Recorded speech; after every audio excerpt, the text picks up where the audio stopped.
Hello, welcome back. Sorry I had some issues this morning. Hopefully this is going okay. If we have to stop, we'll stop and try again tomorrow, but everything's looking okay at the moment, so hopefully we'll get through. So today we're going to continue talking about polymers, polymer structures, and some of the reactions used to make polymers. Last time we talked about these addition polymers, also known as chain growth polymers. Today we're going to be looking at the other class, which is condensation polymers or step growth polymers.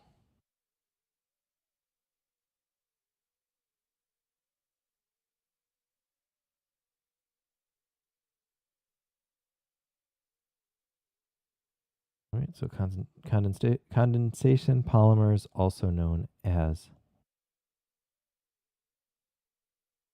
step growth. So just as a quick review, with the addition polymers, we always started with an alkene, a double bond between two carbons, and then that extended in both directions as the monomer repeated over and over and over to produce the polymer. In condensation polymers, we have a slightly different process. Condensation polymers involve two different functional groups reacting together. So as a refresher on these condensation reactions, we looked at this a little bit when we talked about the biodiesel project. But basically, we're taking a carboxylic acid functional group, which looks like this. We'll just call that an acid functional group. And we're reacting that with another type of functional group, and we're going to do two different ones. We're going to look at alcohols and also amines. We've looked at both of those functional groups in the context of boiling points and things like that.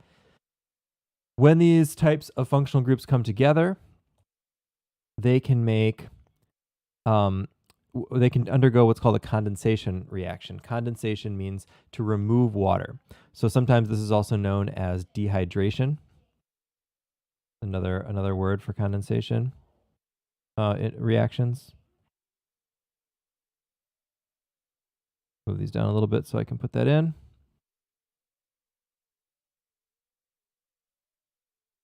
So also we can think about this as dehydration. And dehydration, that's a word that we know, losing water. So condensation dehydration means we're losing water. And what that means in a chemistry context is when these types of molecules come together, they lose two H's and an O because water is H2O. So we can take the two H's or the OH from the acid part and the H from the alcohol, and we can make that into water. And that just leaves. And then since we still have our rules about how many bonds we need connected, what's left here, the carbon connects to the oxygen. So we have the carbon connected to the oxygen there. Sorry, it's going to get messy here. Let me redraw that. So we've got now this part from the acid that's just like that. And then we've got the alcohol part that's left over. So I'm just drawing what's left over, which is just the O. And then the water is gone. The water is its own separate molecule now.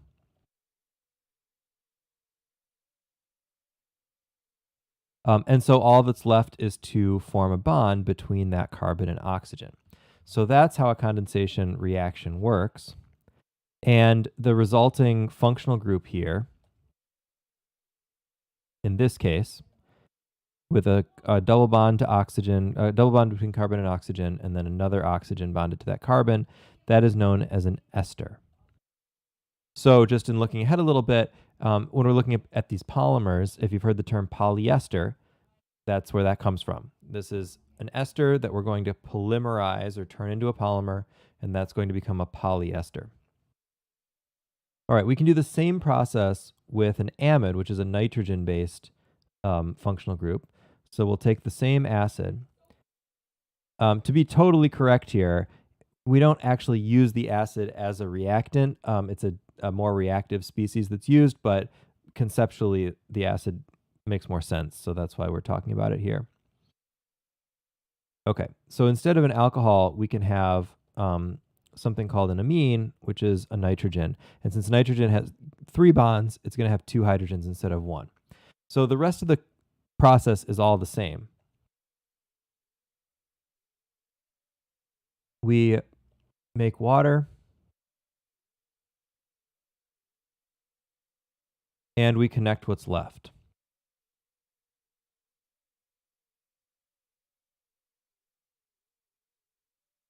Right, so we got rid of the OH from that side, so now there's just the C double bond O.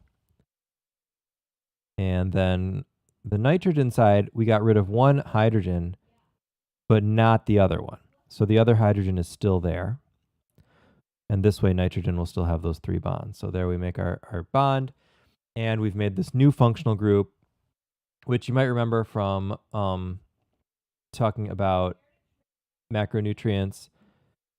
This functional group altogether, a carbon double bond oxygen, and then also connected to a nitrogen, is known as an amide.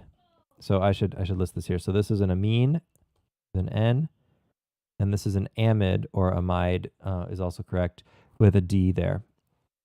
And that's a different kind of functional group. So that doing polymerizations that result in this make polyamides, doing polymerizations that result in this make polyesters.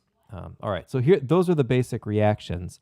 So the next step is, how do we turn this into a polymer? Like, what does this mean when we make it, or how do we make an extended long chain from this?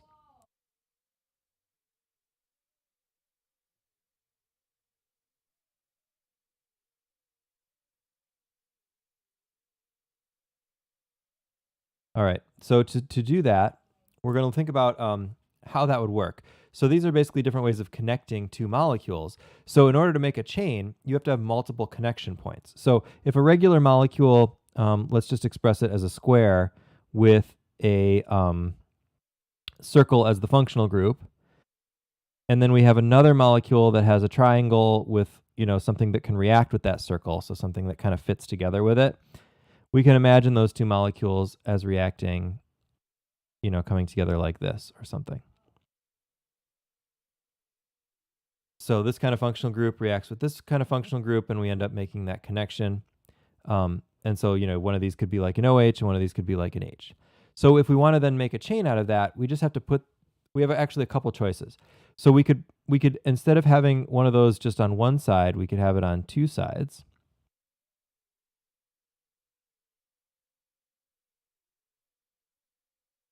Right? And so then when we do that same kind of connection,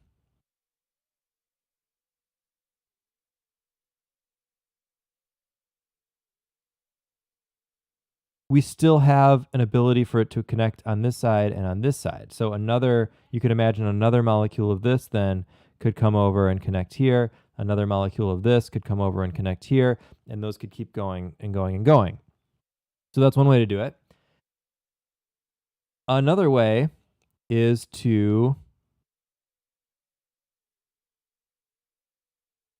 have those connection points on the same molecule.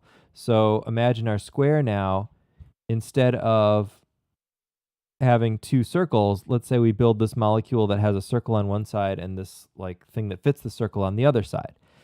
So now this thing can react with itself, kind of like the addition polymers. Right, so we could connect that here, and we can keep doing that, and so on. And that could just keep connecting to itself.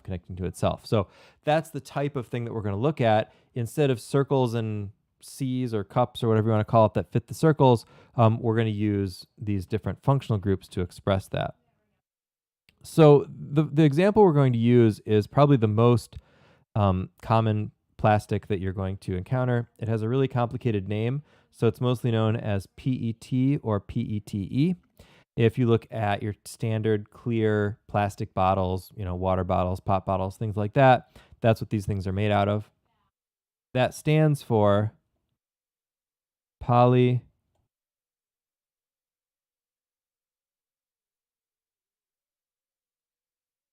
terephthalate, so big word, and that's why it's abbreviated to just PET. E. Well, PET, I don't know where the actual other E is, if it's from the end or it's from this one. But anyway, I think it's probably these two E's. Gives it that second E.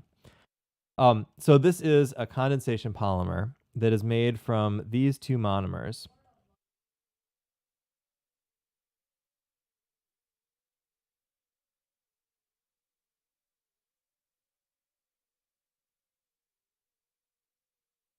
Oh, I'm going to run out of room here. Is that showing up here? Yeah. Okay. So this is a molecule called Terephthalalic acid. Oops, I missed an H.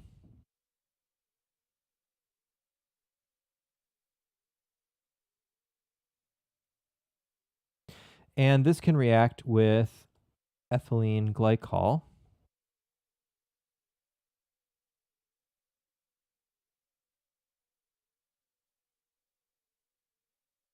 And so we can imagine one of these as the circles from above here, right? So one of these is like this, and one of these is like this, where it has things on either side that can undergo those reactions. So let's draw one of them, and then we'll extend it from there. So we can do the exact same thing we did above. We can take O and two H's and make water, and then connect what's left over.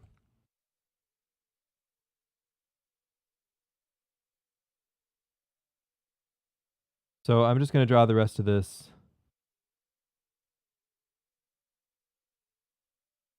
as it is for now.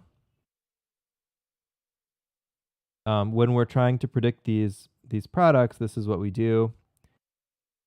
You just kind of leave it blank. You took that thing out, and then just move the other thing over next to it for now. And then we just need to make a connection there. So we've now made this ester. And we still have ends that can react together. So another one of these could come over here. And in fact, to do that and make it a little bit more efficient, I'm actually going to just copy this whole thing and paste it, and then we'll just sort of line it up, and you can see how it works. So you can see here that I could just get rid of OH and H and connect what's left, right? And then, so we've just extended this again, and we can do that exact same thing. In fact, we could take this entire thing, if we had enough room, and we could move it over there, and then have that same thing continue to extend. So this can keep going and going and going and going, and that becomes our polymer, polyethylene terephthalate. It is a type of polyester because of these ester bonds. Esters are what are doing the links between monomers and polymers.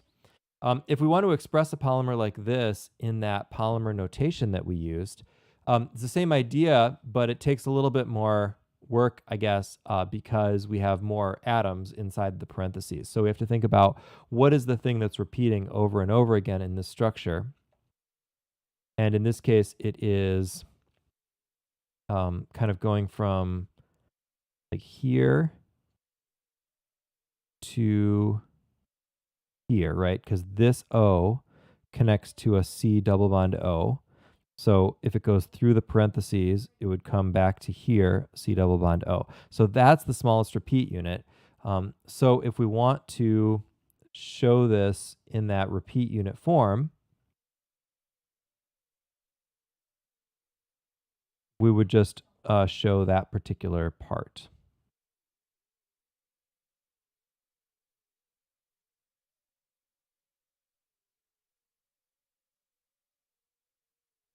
And then we put like an N down there to show that it's repeating over and over again.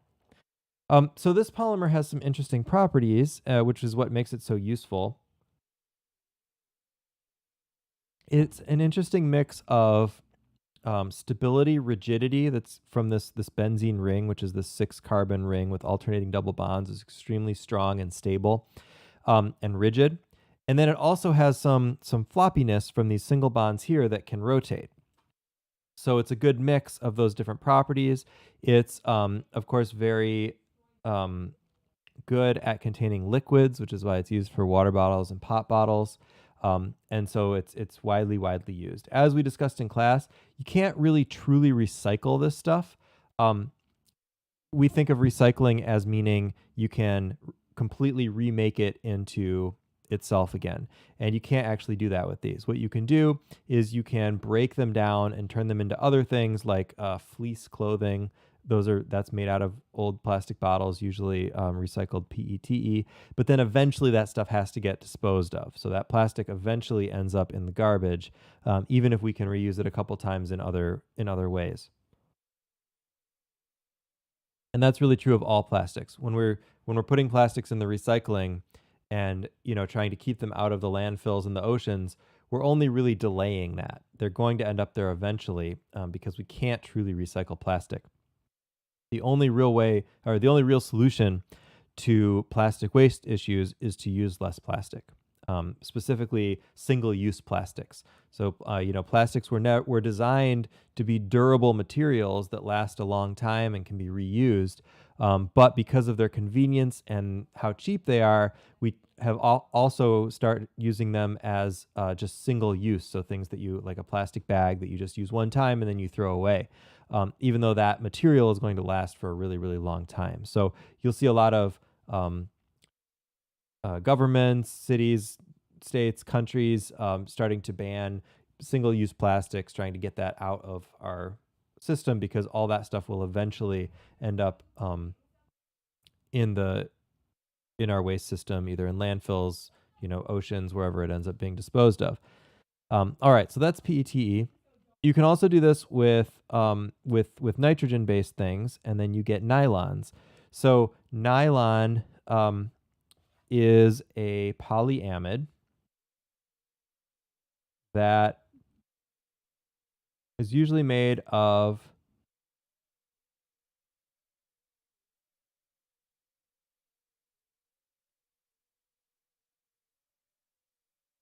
molecules like this. Whoops, not like that. That's an O. I meant to make an N. Molecules like this. So you're going to have some sort of an acid functionality on one side, and that's not really how I wanted to draw this. Let's do this properly as a line structure. We know it's carbon. So like in this example, this would have 6 carbons, 1, 2, 3, 4, 5, 6. So if we want to make a polymer of this, again, on a computer, it's really easy because you can just copy and paste and then connect them together, which is handy. So I'm going to actually try to do this. Let's see. So this is going to be NH because I'm going to get rid of one of the H's here and those there. And then I should be able to just connect what's left.Maybe. Okay. Right, so then I've got that. And now I can actually, let's say we want to make a 4 monomer link. Do I have enough room? Well, okay, so it goes off the screen, but you get the idea. So we can kind of keep this thing going and going and going. And this would be known as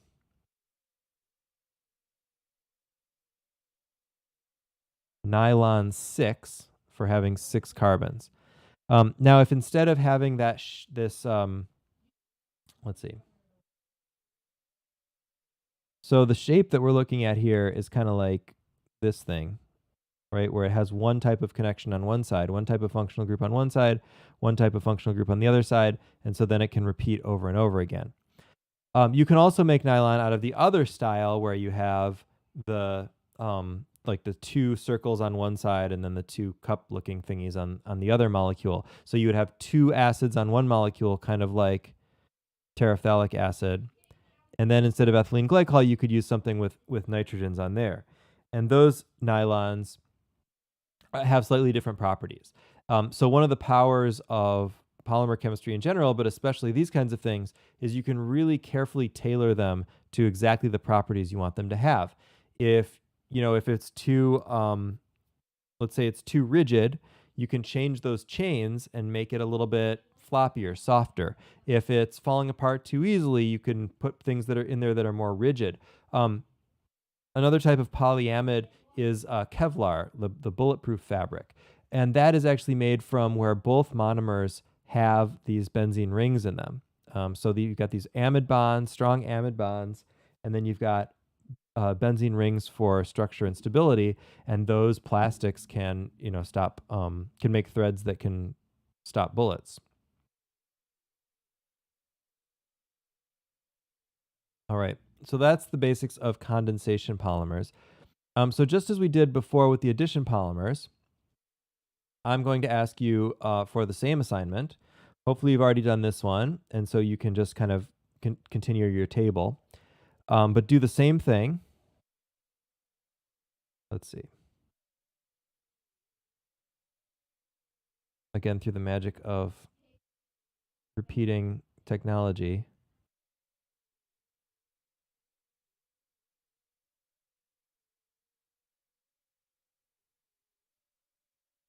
So this time I'm going to ask you to find 3 to 5 more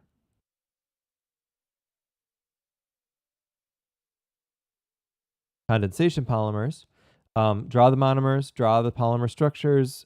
In this case, you really want to just stick to the line structures because they are much bigger and more complex. So draw those polymer structures as a way of challenging yourself to be able to see if you can do this. See if you can draw the structures from the monomers rather than looking up the actual polymer structure. So look at the monomer structures and then see if you yourself can figure out how to put those together chemically. Draw them out, put them in your notebook or your lab notebook or whatever you're doing your notes in. If you're having trouble with that, bring it in on Wednesday so we can look at it, or set up a meeting with me so we can look at it another time. And then on next Wednesday, we're going to be analyzing our leaves, but I also want to talk about the results of all of these things. So bring in these polymers that you've found, and we will share them in class and talk about some of the different properties and different structures that you found.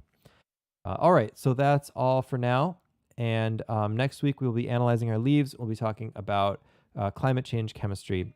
So I will see you all on Wednesday. Just checking here if there's any questions. Looks like no. Okay.